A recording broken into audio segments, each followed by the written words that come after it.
Hello everyone, and welcome to another episode of The Missing. I'm your host, Scott Davis, and I'd like to say thank you so much for joining us. As I left off in the last episode, I said that we'd be covering the cases of Tabitha Tuders, a young girl missing out of Nashville, Tennessee, and a very unique case of a missing infant out of Delaware, Shaun White. So let's not waste any more time.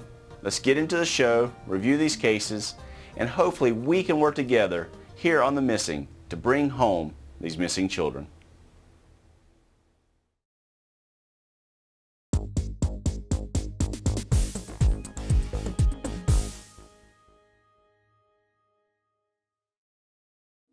The case of Tabitha Danielle Tuders begins on the morning of April 29th, 2003, when Tabitha was woke by her father to get ready for school. Shortly thereafter, Tabitha set out, heading to the bus stop.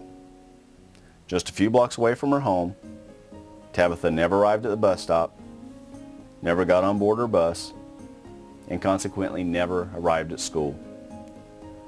No one has seen or heard from Tabitha since. At that point, an intense investigation was set up, and law enforcement began questioning the neighborhood. When they came across a little boy that said he saw Tabitha get in a red car. At that point, he said once she got in the car turned around and headed away from the bus stop.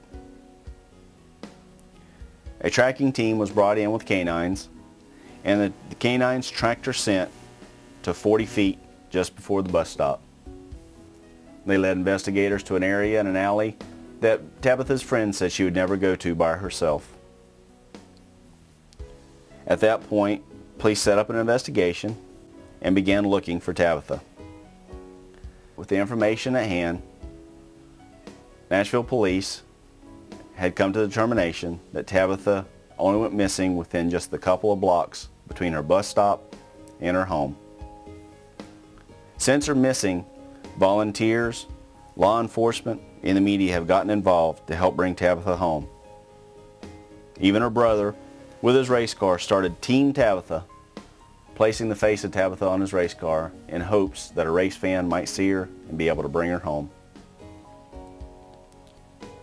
Let's work together here on The Missing to concentrate on Tabitha's photograph, look at the information about her case, and hopefully here on The Missing we can help her family, the law enforcement, and the media bring home Tabitha Tuders here on The Missing. As always here on The Missing, I'd like to say thank you so much for reviewing the information and the cases that we present to you here on our show. Hopefully I was able to present enough information and the photographs of Tabitha Tuders to give you the opportunity to help us bring her home. Now, something new I'm going to do in this episode is offer the opportunity for a PSA. This PSA is brought to you by the Ad Council, and they're discussing the Wireless Amber Alert program. So please check out their PSA, listen to the information, and be sure to sign up for the Wireless Amber Alert program. We'll be right back after this break.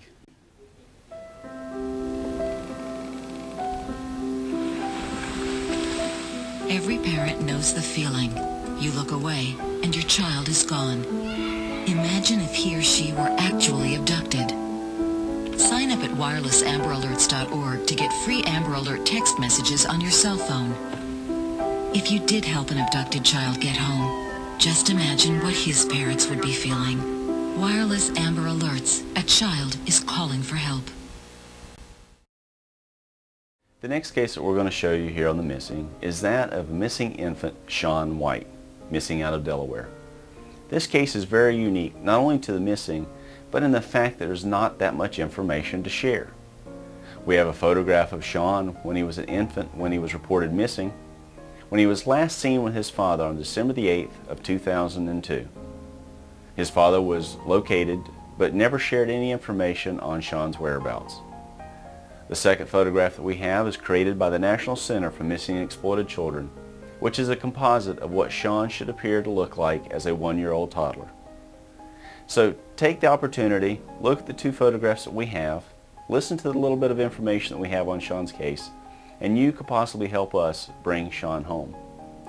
Now, I was introduced to Shaun's case when I was working with ServPro out of penn-del.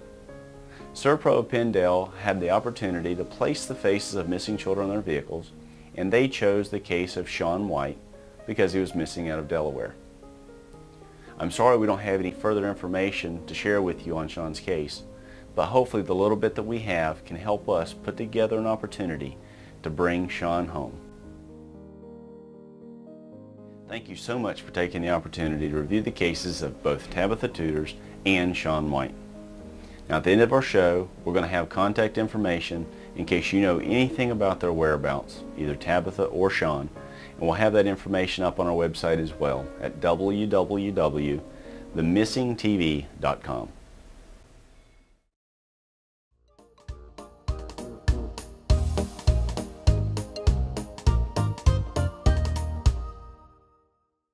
Welcome to our child safety segment of this week. Now, I said in the first episode, we're not only going to be covering cases of missing children on our show, but we're going to help you with safety tips to help you protect your children. Now this week we're going to be covering safety tips on how to prepare in case your child goes missing. Now these tips are designed and provided by the folks at National Center for Missing and Exploited Children, and we really appreciate their efforts. So let's get into these tips and let's see what we can do to help you just in case. These tips were designed by the National Center for Missing and Exploited Children, and they're used in their Just in Case series. Always be prepared. Step 1. Always keep an updated and complete description of your child. Step 2. Take color photographs of your child every 6 months. Step 3. Ask your child's dentist to prepare you an updated dental chart. Step 4. Keep your child's medical records handy.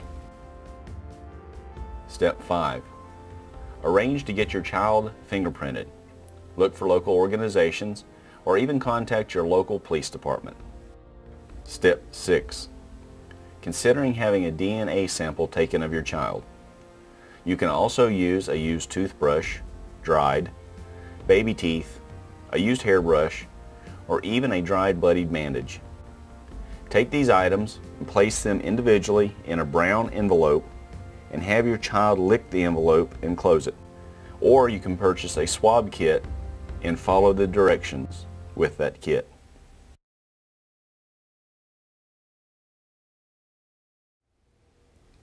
Well everyone, that brings a close to another episode of The Missing. I really appreciate you being with us on this episode and reviewing the information on Tabitha Tuders and Sean White's case.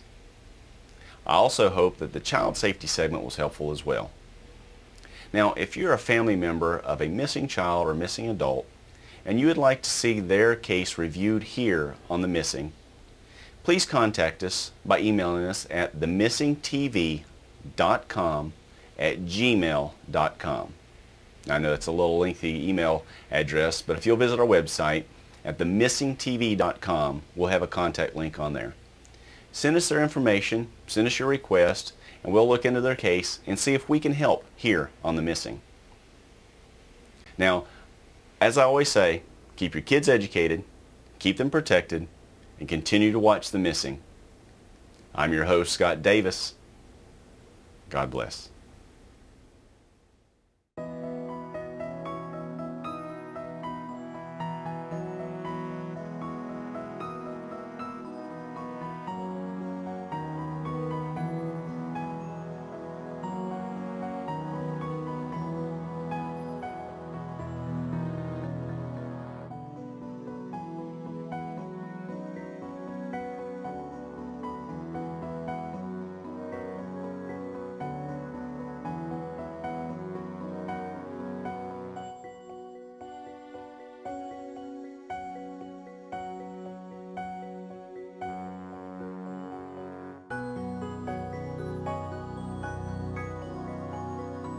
This has been an Into the Sun production.